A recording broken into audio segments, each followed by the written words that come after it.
नमस्कार दोस्तों, आप लोग को ईटू ग्लोबल 90 में स्वागत है। मैंने इससे पिछले वीडियो में आप लोग को भाग 1 के बारे में मैंने बताया था। पंचायती राज व्यवस्था भारतीय संविधान और राज्य व्यवस्था के अंतर्गत काफ़ी महत्वपूर्ण है। यदि आप ये वीडियो देख रहे हैं, ये लेक्चर आप सुन रहे हैं, सबसे पहले आप भाग 1 नहीं देखे हैं तो सबसे पहले भाग 1 को देखिए, रिवीजन कीजिए, समझिए, तब जाके आपको ये भाग 2 समझ में आएगा। आइए हम लोग चलते हैं। यदि आप बार बार ये वीडियो को देख रहे हैं तो सबसे पहले मैं आप लोगों को कहूँगा चैनल को था सब्सक्राइब कीजिए, शेयर कीजिए, जितने भी व्हाट्सएप फेसबुक ग्रुप है उसमें डालिए। इससे अच्छा ये होगा जो ज़रूरतमंद बच्चे हैं ना, उसको आसानी से पंचायती राज व्यवस्था या इस चैनल पर जो भी वीडियो मिलेगा, जो भी सब्जेक्ट के बारे में बच्चा जानेगा उसको आसानी रूप से जान जाएगा। पूरी यूट्यूब पे मैं बात करता हूँ, मैं कोशिश करता हूँ आपको। मैंने देखा है बहुत सा बच्चे इस पर काफ़ी मैंने कमेंट किया, सर इसमें कंटेंट जो है काफ़ी अच्छा है, आपने बहुत सा मेहनत करके बनाते हैं, इसलिए धन्यवाद। तो आप लोग भी इसका फ़ायदा उठाइए जो दूसरे बच्चे उठाते हैं। आइए शुरुआत करते हैं। भारतीय राज व्यवस्था एवं संविधान, पंचायती राज व्यवस्था भाग 2 वेरी वेरी इंपॉर्टेंट है। चलिए, इससे पिछले क्लास तक मैंने बता दिया था ढेर सारा। आप देखिए, पूछा गया है किस संविधान संशोधन के द्वारा पंचायत चुनाव को संवैधानिक दर्जा दिया गया। देखिए क्या होता है, हमारे पास पंचायती राज क्या लिखा हुआ, पंचायती राज व्यवस्था, उसको 2 भाग में बांटा गया है। एक बांटा गया है ग्राम पंचायत जो कि गांव में होती है, और एक बांटा गया है नगर में, जिसको हम नगर पालिका या नगर निगम के नाम से हम लोग जानते हैं। तो वही पूछा गया है किस संविधान संशोधन के द्वारा पंचायत चुनाव को संवैधानिक दर्जा दिया गया था। तो 73वां संविधान संशोधन में। और वहीं हमसे ये पूछा जाए किस संविधान संशोधन के द्वारा नगर प्रशासन, मतलब कि नगर में, शहर में, जिसको हम नगर पालिका या नगर निगम से नाम से जानते हैं, उसमें जो चुनाव होने की जो प्रक्रिया हुआ वो किस संशोधन के द्वारा हुआ है। तो 74वां संविधान संशोधन के लिए। पॉइंट याद रखिएगा, पंचायत चुनाव जो गाँव में होती है उसकी जो हमारे संवैधानिक दर्जा दिया गया था 73वां संविधान संशोधन के लिए। और जो शहर में होती है, जो जिसको हम नगर निगम के, जैसे दरभंगा नगर निगम है, पटना नगर निगम है, मुजफ्फरपुर नगर निगम है, और छोटे छोटे शहर को नगर पालिका के संख्या दिया गया है, तो उसमें जो चुनाव होता है ना, वो इसकी जो व्याख्या किया गया हमारे संविधान के में, इस चीज को जो जोड़ा गया ना 74वां संविधान संशोधन के अंतर्गत जोड़ा गया। अब आइए, अब क्या होता है, हम जानते हैं जब संविधान बना था उसी समय पंचायती राज व्यवस्था का उल्लेख कर दिया गया, बट ये संवैधानिक अधिकार नहीं था, वो राज्य सरकार पर निर्भर था उसको करे या नहीं करे। मगर क्या हुआ, 1991 के समय आते हैं, उस समय तत्कालीन जो प्रधानमंत्री हमारे देश के रहते हैं वो पीवी नरसिम्हा राव रहते हैं। उसने कोशिश किया तो क्यों ना इसको संवैधानिक दर्जा दिया जाए, संविधान के अनुसार इसको चलाया जाए, हर एक 5 साल पर इसकी चुनाव हुआ जाए। इससे क्या होगा, हमारे भारत में जो लोकतंत्र है और काफी मजबूत होगी, जो निचले तबके के व्यक्ति है उसको भी अधिकार मिले। तो उसके लिए पंचायती राज व्यवस्था के अंतर्गत पंचायत चुनाव एवं नगर प्रशासन चुनाव को संवैधानिक दर्जा देने के लिए संसद में लाया गया था। तो 1992 में लाया गया था। देखिए, हम लोग जानते हैं भारत में कोई भी नियम बनता है, कोई भी संशोधन होता है, तो इसके लिए पहले हम जानते हैं भारतीय संसद में पेश किया जाता है, और कोई भी कानून बनता है तो भारतीय संसद में पेश जब किया जाता है तो लोकसभा और राज्यसभा में पहले पास होता है, और लोकसभा और राज्यसभा में बिल पास हो जाने के बाद राष्ट्रपति महोदय के पास जाता है और वो सिग्नेचर कर देते हैं, तब जाके ये कानून बन जाता है। उसी तरह से जब ये पंचायती राज व्यवस्था को संवैधानिक दर्जा देने की जब बात आई तो उसको सर्वप्रथम जो संसद में पेश किया गया था ना, 1992 में पेश किया गया था, याद रखिएगा 1992 में। और 1992 जब पास हो जाता है तो राष्ट्रपति तक जाते जाते 1993 तक आ जाती है, और पंचायती राज व्यवस्था पूरे भारत में संवैधानिक रूप से जो लागू हो जाती है वो 1993 में लागू होती है। तो वही पूछा गया है संसद में कब लाया गया था पंचायती राज व्यवस्था को संवैधानिक दर्जा देने के लिए, तो 1992 में। या पंचायती राज व्यवस्था को संवैधानिक रूप से लागू कब कर दिया गया था, तो 1993। तो दोनों में आंसर अलग अलग है। जब हमसे ये पूछा जाए पंचायती राज व्यवस्था को संवैधानिक रूप से लाने के लिए संसद में कब पेश किया गया था, तो मेरा आंसर होगा 1992। मगर वहीं हमसे ये पूछा जाए भारत में पंचायती राज व्यवस्था के अंतर्गत पंचायती राज व्यवस्था को संवैधानिक रूप से कब लागू किया गया था, तो 1993 होगा। ये आप लोग समझ जाएंगे। अब आइए अगला पॉइंट की बात करते हैं।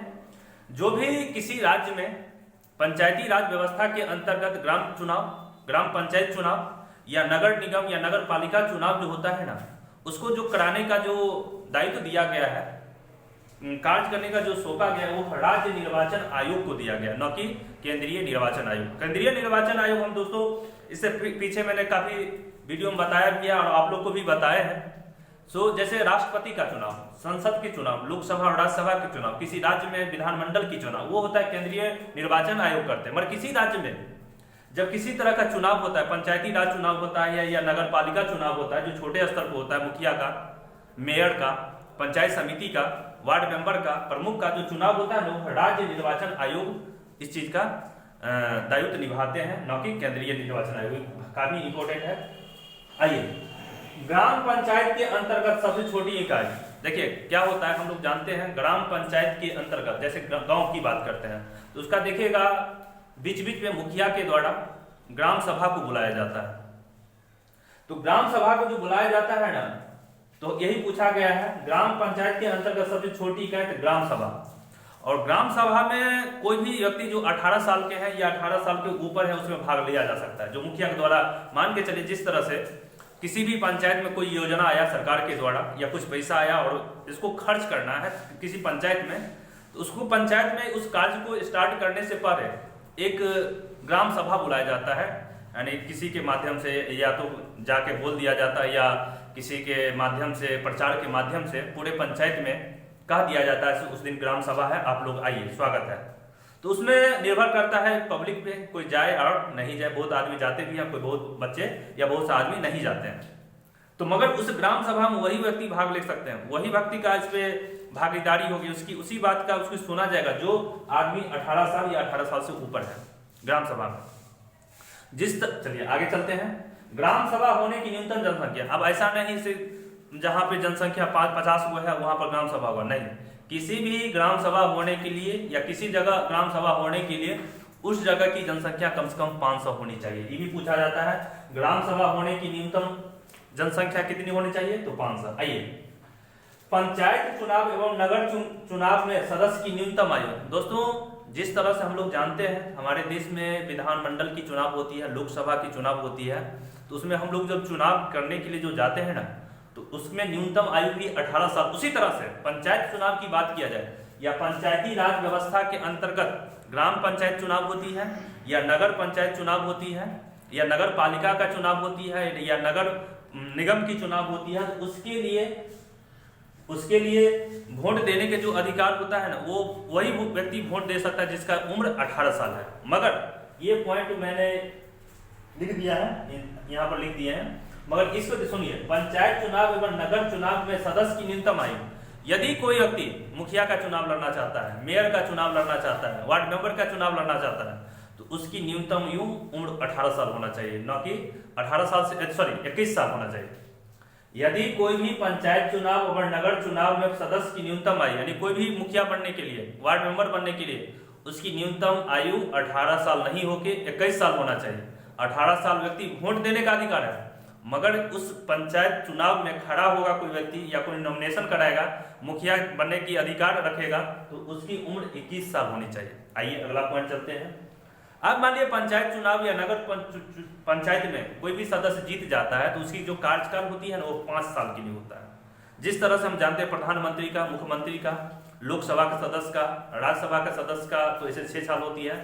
विधानसभा के चुनाव जो लड़ते हैं ना, तो वही पंचायत चुनाव एवं नगर चुनाव में सदस्य का कार्यकाल की बात किया जाए तो 5 साल। एक बार कोई व्यक्ति मुखिया बनेगा, वार्ड मेंबर बनेगा, तो 5 साल तक अपना कार्य को निर्वहन करेगा, उस पद पे रहेगा, उस पद पर रहते हुए पंचायत की सेवा करेगा, लोगों को सेवा करेगा। 5 साल के बाद ही चुनाव होता है, याद रखेंगे। अब आइए वेरी इंपॉर्टेंट, ग्राम पंचायत स्तर पर वास्तविक प्रधान कौन होता है। जिस तरह से हम लोग जानते हैं पूरे देश का सर्वोच्च पद या सर्वोच्च व्यक्ति कौन होता है, तो राष्ट्रपति। मगर देश का सर्वोच्च वास्तविक की बात किया जाए, देश का वास्तविक सर्वोच्च कौन होते हैं, तो प्रधानमंत्री होते हैं। उसी तरह से हमसे यह पूछा जाए ग्राम पंचायत स्तर पर, यानी आप किसी पंचायत है जिसमें 10, 12, 15 वार्ड होता है, उस पंचायत में जो सबसे प्रमुख व्यक्ति होते हैं, वास्तविक व्यक्ति होते हैं ना, वो मुखिया होते हैं, यानी उस पंचायत का। तो वही लिखा हुआ है ग्राम पंचायत के स्तर पर वास्तविक प्रधान कौन होता है, मुखिया होता है, क्योंकि उस पंचायत में यदि सरकार के द्वारा कोई भी निर्णय लिया जाएगा तो मुखिया का उसमें अहम योगदान होता है।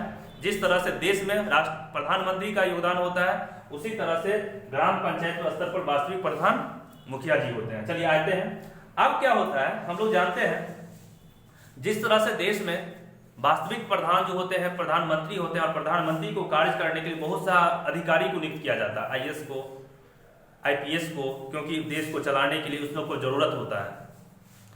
उसी तरह से ग्राम स्तर पे ग्राम पंचायत में सरकार के द्वारा एक सरकारी व्यक्ति को मनोनीत किया जाए जिसको कहता है पंचायत सचिव। देखते होंगे आप लोग किसी पंचायत में मुखिया के कार्य में सहयोग देने के लिए या मुखिया के कार्य को सरकार की नजर में देखने के लिए सरकार द्वारा एक पंचायत सचिव को नियुक्त करते हैं। मगर एक बात बताते हैं, मुखिया का जो पद होता है ना वो अस्थायी होता है, 5 साल के लिए होता है। 5 साल के बाद उससे फिर चुनाव लड़के यदि वो विजय होते हैं तब जाके पुनः वो मुखिया बन सकते हैं। लेकिन सरकार के द्वारा जो ये पंचायत सचिव होते हैं वो सरकारी व्यक्ति होते हैं, उसका पद जो होता है ना अस्थायी होता है। एक बार जब वो व्यक्ति बन गया तो 60 साल उम्र तक उसको उस पद पे रहना होगा, और सरकार के द्वारा कुछ निर्धारित जो वेतन होता है ना उसको भी मिलता है, रेगुलरली मिलता है, मतलब अस्थायी होता है। एक बार ये बन गया तो सरकार ही इसको हटा सकता है, या अपने उम्र तक लगभग 60 साल या 62 साल जो भी होता है वो पंचायत सचिव बना रह सकता है। मगर मुखिया ऐसा नहीं होगा, 5 साल तक रहेगा, पुनः इसको मुखिया बनना होगा तो 5 साल के बाद ही बनेगा जीतने के बाद। अब आइए कोशिश करते हैं, आप लोग ये पॉइंट को समझ गए होंगे। अगला पॉइंट आइए, 73वां संविधान संशोधन के द्वारा ग्राम पंचायत को भाग 9 में शामिल किया गया। पूछा जाता है ग्राम पंचायत, हम जानते हैं हमारे भारतीय संविधान में जब संविधान बना था तो मूल संविधान में कुल जो भाग था वो 22 भाग था, और वर्तमान में टोटल है 25। अनुसूची की बात किया जाए तो मूल संविधान में 8 अनुसूची था, अभी वर्तमान में 25 है। अनुच्छेद की बात करेंगे तो मूल संविधान में अनुच्छेद 395 था, अभी वर्तमान की बात करेंगे तो 450 प्लस है। तो उसी तरह से ग्राम पंचायत को भाग 9 में रखा गया। तो पूछा जाता है 73वां संविधान संशोधन के अंतर्गत ग्राम पंचायत को किस भाग में रखा गया है, तो भाग 9।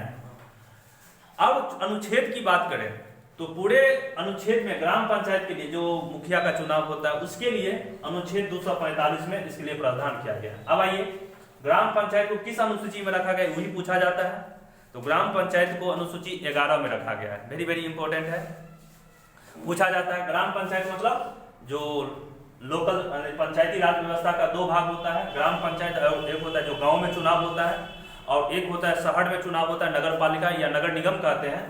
तो ग्राम पंचायत को किस अनुसूची में रखा गया, तो अनुसूची 11। अब आइए हम लोग जानते हैं क्या, जो ग्राम पंचायत का चुनाव होता है उसमें कुछ विषय की बात किया जाता है। तो 29 विषय दिया गया है, यानी ग्राम पंचायत का मतलब जो मुखिया होता है किसी पंचायत में तो उसको 29 विषय पर काम करना होता है। जैसे शिक्षा पर भी काम करता है, सड़क पर बात करता है, गरीबों की देख रेख करता है, कुछ बहुत तरह की इस तरह की बात होती है जो मुखिया को 29 विषय पर उस पंचायत में काम करना होता है। यदि मान के चलिए हर एक पंचायत में 2 करोड़ रुपया एक साल में आया तो उस 2 करोड़ रुपया को 29 सब्जेक्ट इसका रिकॉर्ड रहता है मुखिया को, और मुखिया 29 सब्जेक्ट को सभी पैसा को वितरित करेगा। तो पूछा जाता है ग्राम पंचायत के अंतर्गत कुल विषय की संख्या कितना है, 29 है। आइए अब ये 73वां में ग्राम पंचायत मगर 74वां संविधान संशोधन जो हुआ था वह नगर निगम और नगर पालिका से संबंधित हुआ था। तो क्या पूछा जाता है 74वां संविधान संशोधन के द्वारा नगर निगम या नगर पालिका को भाग 9 क में शामिल किया गया। ग्राम पंचायत को भाग 9 में रखा गया है, मगर वही नगर निगम या नगर पालिका को भाग 9 के क में शामिल किया गया है। अगला पॉइंट, नगर निगम या नगर पालिका को 74वां संविधान संशोधन के द्वारा इसे संवैधानिक अधिकार दिया गया, मगर वही नगर पंचायत की बात किया जाए, ग्राम पंचायत की बात किया जाए तो वह 73वां संविधान संशोधन के द्वारा ही हमारे संवैधानिक अधिकार दिया गया था। और दोनों जो संशोधन हुआ था 73वां और 74वां वह हुआ था 1992 में संसद में लाया गया था, और उसको राष्ट्रपति द्वारा संवैधानिक जो अधिकार दिया गया था वह 1993 में दिया गया था। चलिए आगे चलते हैं। हम लोग जानते हैं ग्राम पंचायत को किस अनुसूची में रखा गया, अनुसूची 11। मगर वही हमसे ये पूछा जाए नगर पालिका या नगर निगम को किस अनुसूची में रखा गया है, तो अनुसूची 12। और आइए ग्राम पंचायत के अंतर्गत कुल विषय कितना था, 29। मगर वही हमसे ये बात किया जाए नगर पालिका या नगर निगम की बात किया जाए तो वह कुल विषय था 18। यानी ग्राम पंचायत में अधिक कार्य होता है और नगर निगम या नगर पालिका में 18% दिया गया। इसमें भी शिक्षा होती है, स्वास्थ्य होता है, साफ सुथरा होता है। देखिए होंगे आप किसी शहर में है तो किसी शहर की जो साफ सुथरा जो किया जाता है, स्वच्छ बनाया जाता है, वो नगर निगम इसका करता है। यानी उस जिस शहर का नगर निगम होता है उस शहर में उसके रूप में टैक्स लिया जाता है, नगर निगम ही लेते हैं। तो चलिए, नगर निगम या नगर पालिका या नगर निगम का सबसे प्रमुख व्यक्ति कौन होते हैं? मेयर होते हैं। जिस तरह से ग्राम पंचायत स्तर पर वास्तविक प्रधान होता है मुखिया, उसी तरह से शहर की बात किया जाए तो शहर में जो होता है ना नगर निगम या सबसे प्रमुख व्यक्ति कौन होते हैं? मेयर होते हैं। आगे बात करते हैं। जिस तरह से ग्राम पंचायत स्तर पे मुखिया को सहयोग करने के लिए पंचायत सचिव को नियुक्त किया जाता है, उसी तरह से नगर निगम या नगर पालिका में सरकार द्वारा नगर आयुक्त या नगर कार्यपालक अधिकारी को नियुक्त किया जाता है। अब यदि किसी नगर निगम में रहते होंगे, नगर पालिका में रहते होंगे, तो उस शहर में देखिएगा एक अच्छा सा ऑफिस बना रहता है, उसमें नगर आयुक्त रहता है, या यदि नगर पालिका की बात करेंगे तो नगर कार्यपालिका अधिकारी होते हैं जो सरकार के द्वारा मनोनीत होते हैं। उनका भी कुछ एक निश्चित वेतन होता है और निश्चित समय के लिए 60 साल तक जो सरकारी होता है। इसका जो पद होता है नगर आयुक्त या नगर पालिका अधिकारी, बहुत बड़े अधिकारी होते हैं। उनका सैलरी भी काफी अच्छा रहता है, सुविधा भी रहता है और 60 साल अपने उम्र के 60 साल तक अपना इस पद पे रह सकते। अलग बात है कुछ सरकार के द्वारा नगर आयुक्त को 2 साल के लिए अलग अलग नगर पालिका में या नगर निगम में भेजा जाता है, मगर ये मेयर जो होते हैं ना वो अस्थायी पद होता है। उनको हर एक 5 साल पे उस शहर से चुनना पड़ेगा, जनता के द्वारा इसको चुना जाएगा, तभी जाके मेयर रहेगा 5 साल। जिस तरह से मुखिया को हम लोग 5 साल के लिए चुनते हैं, फिर 5 साल के बाद फिर चुनते हैं, उसी तरह से नगर में या नगर पालिका में मेयर को हम लोग 5 साल के लिए चुनते हैं और ये फिर पुनः उसके कार्य पर हम लोग निर्भर करते हैं ये 5 साल क्या उसको चुना जाए या नहीं चुना जाए। तो मेयर का जो पद होता है ना 5 साल के लिए होता है, मगर इसलिए इसको अस्थायी कहा गया है। क्या कहा गया है? अस्थायी कहा गया है। ये 5 साल के लिए ही बनेगा, मगर ये नगर आयुक्त होते हैं या नगर पालिका नगर कार्यपालक अधिकारी जो होते हैं वो परमानेंट होते हैं, सरकार के द्वारा होते हैं, सरकार उनके एग्जामिनेशन लेते हैं, उसके आधार पे उसको लिया जाता है। अगला बात है नगर निगम या नगर पालिका का सदस्य का कार्यकाल कितना होता है? 5 साल। जिस तरह से मुखिया का कार्यकाल 5 साल हुआ, 5 साल तक ये अपने कार्यकाल संपन्न करते हैं, उसी तरह से मेयर जो होते हैं ना, जो किसी नगर या किसी नगर पालिका से के सदस्य का कार्यकाल 5 साल होते हैं। दोस्तों कोशिश करते हैं आपने वीडियो देखा, अच्छा लगा होगा तो कमेंट कीजिए, लाइक कीजिए, सब्सक्राइब कीजिए। यदि कुछ कमी लगे क्योंकि मैं कोशिश करता हूं आप लोग को वीडियो के ही माध्यम से, कोई बच्चे सुदूर क्षेत्र में रह रहे हैं और उसको शहर में आने की सुविधा नहीं है, तो चाहता है घर बैठे मैं पढ़ूं, तो आपके लिए बेहतर ऑप्शन होगा। तो इसलिए जो बच्चे आप ये वीडियो देख रहे हैं और आपके कलीग कोई दोस्त फ्रेंड्स यदि कोई इस तरह के माहौल में रह रहे हैं और पढ़ना चाहता है तो उसको ये लिंक भेजिए। इससे क्या होगा, वो बच्चा आराम से पढ़ेगा। देखते हैं घर बैठे आप कोई बच्चे यूपी में सुन रहे होंगे, मध्य प्रदेश से होंगे, तो उसको दीजिए।